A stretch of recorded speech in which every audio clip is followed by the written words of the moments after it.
The inequality of the 401k plans. Oh boy, here we go. Here we go, Daddy-O. Watch this. Stupid article from the New York Times. Look at these people. So we got the ogres here, the zombies. They're all looking at these people and they're on their beaches with their dogs. These people are loving it. But these people, look at them. They're trying to reach up there. They're being held back. We got a fireman and a cop. It's so stupid. Was a 401k plan a mistake? It left many Americans out in the cold. Ooh, I'm freezing. Speaking of the cold, let me show you something. The boat I used to have to take back and forth to school from Peaks Island, Maine. This is the, we used to call it the car ferry. And was that the Abenaki? Yeah, Abenaki. We have an Indian head. Freaking crushed.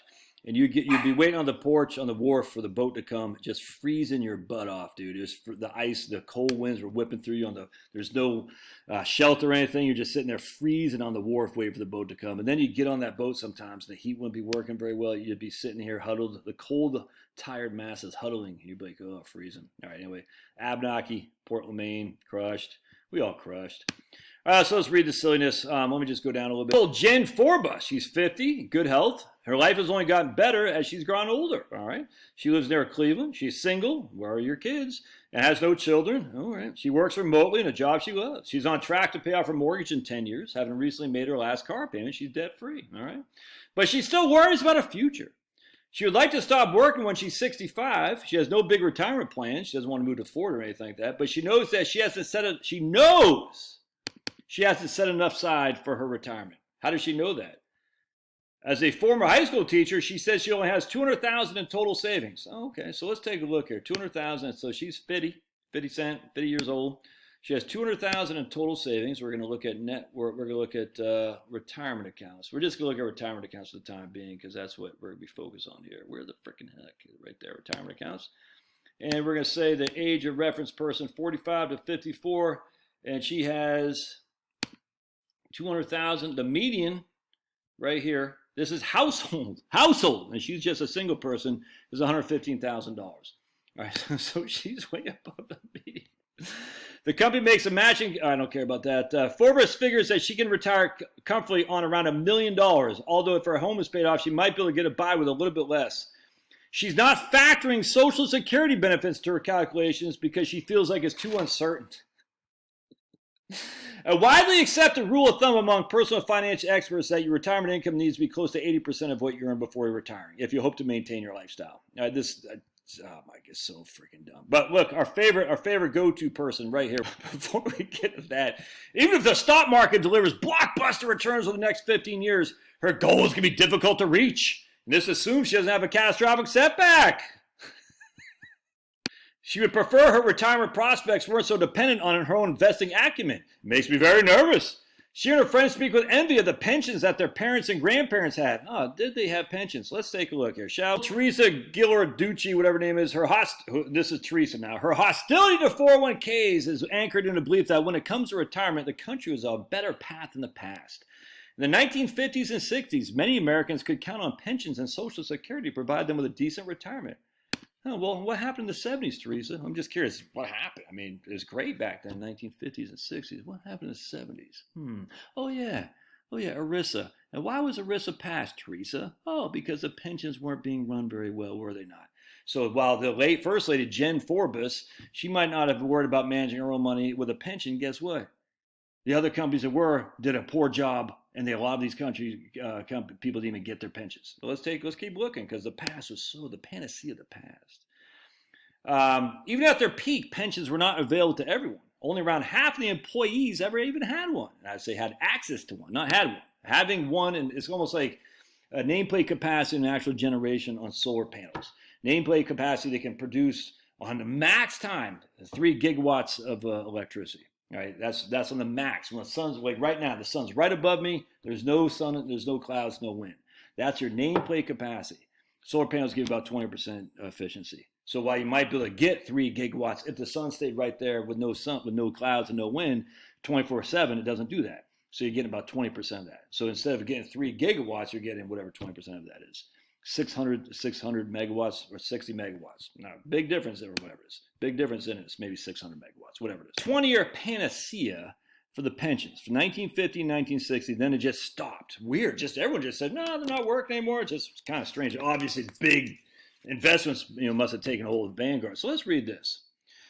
In the fall of 1933, a small number of Americans already had a small number of Americans already had some kind of claim to an old age pension. Federal service employees were minimally covered by a law passed in 1920. Some military veterans and some state and municipal employees also had a future benefits of a pension. And about 10% of employees in the private sector had some kind of coverage. Where's that from? That's from the Townsend Movement and Social Security.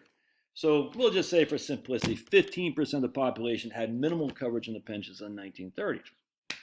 Crazy. So in the 1940s, we know we didn't have pensions because everyone was sent to war for the war machine and all that stuff, the fascistic takeover of the United States economy, 100%. And so basically we had 50s and 60s. So the 30s right here, by 1933, oh wait, that's the only one. Yeah, right here. By 1933, more than half, this is in Detroit, Michigan, but not New York City, Detroit, Michigan.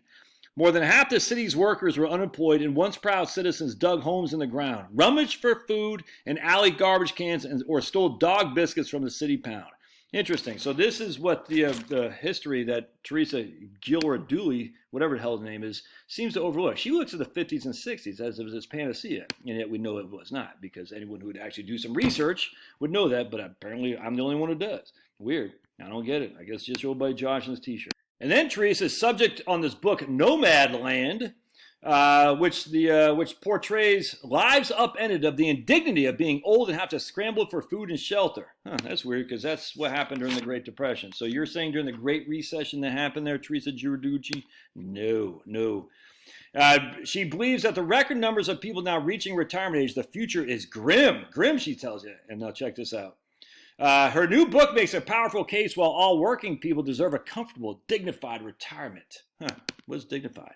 Her nationwide book tour has a feel of the victory lap, although vindication she can possibly claim is no cause for celebration.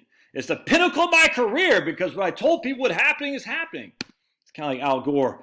Miami's going to be underwater by whatever, say 2015, something. It's just not. These people are just lying, dude, lying. None of this is happening. It's just, this is so stupid. It's mind-bogglingly dumb.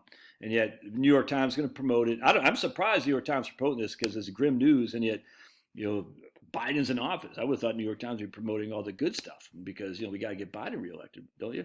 So, yes, it's a big I told you so. And it's a told you so in the backs of around 40 million middle-class workers who will be poor or near poor in retirement. Where? I just want to know the evidence. Show me the evidence. Where? Show me the evidence of 80% is the rate you need, your income replacement rate. Where's the evidence of that? We know there isn't any evidence of that. It's all made up by insurance companies. Aon, they made it up. Why? Because they like to get people to save. Let's see. So she finds it outrageous that Americans don't have enough money set aside for retirement, are now being told that the solution to their financial woes is to keep working. Well, I agree with that, but I don't agree with the premise to begin with. People aren't saving, don't have enough set aside for retirement. Says who? I agree, but that you shouldn't just keep working, but I disagree with the premise that people don't have enough saved aside for retirement. That's just silly on its face. Let's see. We got more picture of people. Look at these white people playing golf. All these poor brown and black people are watching. They're like, I want to be part of this. They're on their walls. They're the walls, they're concrete walls. Look at that. They're playing golf. I think we already showed somebody at the beach here, and these other picture right here. These guys are in nature with their Bambi and their horsey horse. They're doing, I don't know what that, I guess they're hiking. But all these other people are like, the hordes, they're coming to get you. So stupid. This guy, the guy who found the 401k, Ben, I just did a video on him the other day, about a couple weeks ago, but he contends that traditional pensions were doomed with or without 401ks. And they were. That's why we had a risk to begin with. He recalls visiting Bethlehem Steel in the 1980s to talk about 401ks. I told them that they had to start helping their employees save for retirement. And their HR person said, our employees don't need that because we take care of them for life. But Bethlehem Steel filed for bankruptcy in 2001, and we are still have to pay the pension obligations.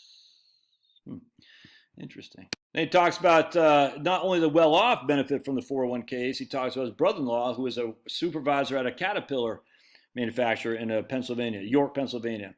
When Caterpillar announced in 1996 it was relocating to Illinois, his brother-in-law chose to take the early retirement rather than uproot his family. He told me the only possible because of his 401k.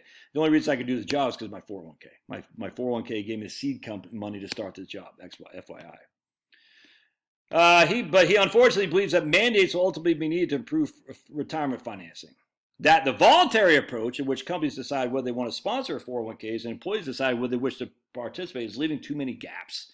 He thinks all companies above a certain size should have to offer 401ks. We have alternatives there, Benna. It's called IRA. I'm shocking. I like how Teresa, and I'm not going to go into it, says people aren't saving anything, and yet she says she wants to make this law where you have to save something. Because look what she said. This is why it's so freaking stupid. Ducey thought 401k plans are unsuitable for lower income Americans who struggle to save money or might not have either the time or the knowledge to make their own investments. So they struggle to save money. So what we're going to do, we're going to offer a solution that says basically a TSP type plan for you, all right, where the government's going to match what you contribute. But I thought we didn't have enough money to make ends meet. So now you want us to be not just voluntarily, to be forced to save in your TSP plan. But I thought we were already struggling as it is. Anyway, the whole thing's stupid. There's no evidence of this. This is all made up. And I get the New York Times pushing this stuff because it creates this. Look at all the comments, dude. It's freaking crazy. I haven't read. I'm not sure. I don't subscribe to the New York Times because I'm not. Because let me say, because I like the ladies. You know what I'm saying? But let's see what the comments are. Republican politicians. Okay, here we go. Another fantastic research article by the New York Times. What? If your employer contributed nothing, it was failure. Your own money compounded was an accident of good fortune. All right, whatever. It's not accurate that when a company files for It's not accurate when a company files for bankruptcy. The government has to. It's not accurate that when a company files for bankruptcy, the government has to fulfill the pension obligations. The pension benefit. Oh, okay. See what he's saying. Caps payments well below the amounts. Okay, that's 1%. Okay, I thought he was saying the PBGC does it, not the pension. I don't care what the people in the New York Times say. They hate Republicans. They hate common sense. They want you to be. What, 10 jabs now we've had to take? Look, show me any evidence that I'm wrong. Show it to me. I've been asking this for years and years. Where are the food lines? Where are the unhappy people in retirement? Show me the truth. You can't handle the truth. All right, God bless. We'll see you. Love your thoughts.